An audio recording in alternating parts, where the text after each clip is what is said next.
বাইকের লক খারাপ হয়ে গেলে এই চাবি যদি খারাপ হয়ে যায় বা হারিয়ে যায় তাহলে আপনি চাবি কিভাবে বানাবেন।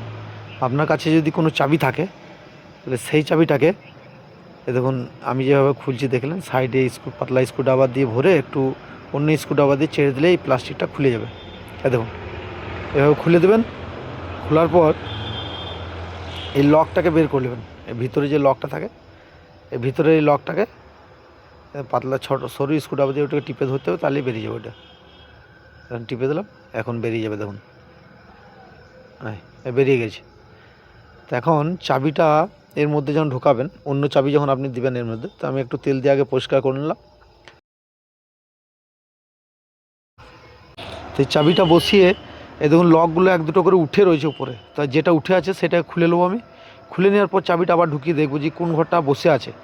উঠে থাকবে যেটা বসে থাকবে সেটাকে এক্সচেঞ্জ করে দেবেন, পাল্টাপাল্টি করে দেবেন। পাল্টাপাল্টি করে দিলে কী হবে, ঘরগুলো ঠিকমতো ঘাটে ঘাটে সেট হয়ে যাবে। এখনও দেখুন দুটো হয়েছে, এখন সামনে ঘাটটা খারাপ আছে, তো এটাকেও আমি চেঞ্জ করে নিলাম। তারপর যখন দেখা যাবে যে ঠিকমতো সব হচ্ছে না, তখন যেটা দেখবেন বেশি আছে সেটাও একটুখানি ঘষে দেবেন। দেখুন আমি সেটিং করে করে দেখে নিই আগে, তারপর যদি দরকার হয় তখন একটুখানি ঘষে নেব। দেখুন সব এগুলো সব আমি পরিষ্কার করে নিয়েছি। উল্টো পাল্টা করে ফিটিং করলে এটা সেট হয়ে যায়। তো দেখুন একটাতে ডিস্টার্ব করছে, দুটো আছে ডিস্টার্ব করছে, তো দুটোকেই ঘষে নিলাম ভালো করে। তাহলে কী হবে, সেটিংটা ঠিক মতো হয়ে যাবে আমার। আর সেটিংটা যদি ঠিক মতো না হয় তাহলে চাবির লকটা ঠিক মতো ঘুরবে না, লক হবে না বা অফ অন করতে ঘুরতে অসুবিধা হবে। তাই দেখুন এখন সেটিং করে দিয়েছি আমি। এখন একটা ডিস্টার্ব আছে মনে হচ্ছে। তো দেখুন লকটা আমি বানিয়ে নিই, এটাকেও আবার উল্টো পাল্টা করে সেটিং করে দিলাম। এখন ঠিক হয়ে গেছে। তো এখন আমি একটু মোবিল দিয়ে নেবো, মোবিল দিয়ে আমি লকের মধ্যে এটাকে পরিয়ে নেবো। দেখুন লকের মধ্যে একটা পাতলা স্ক্রুড্রাইভার দিয়ে ভিতরকার পিনটা ভরিয়ে দিতে হবে। হয়ে গেল। এখন ইজি, এখন চাবি অন অফ লক সমস্ত কিছু হবে। দেখুন তো এইটা আমার হয়ে গেল। এরপর এই যে সাইড কভারের লকটা যেটা আছে সেটাকেও আমি ঠিক করে নেবো।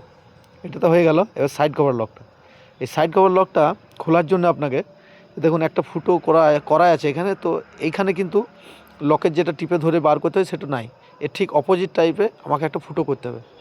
তাই দেখুন আমি ফুটোটা করে নিয়েছি, দেখুন ফুটো করে দিয়েছি, বেরিয়ে গেল। ফুটো করে টিপে দিলে এটা বেরিয়ে যাবে। তো বেরিয়ে গেল।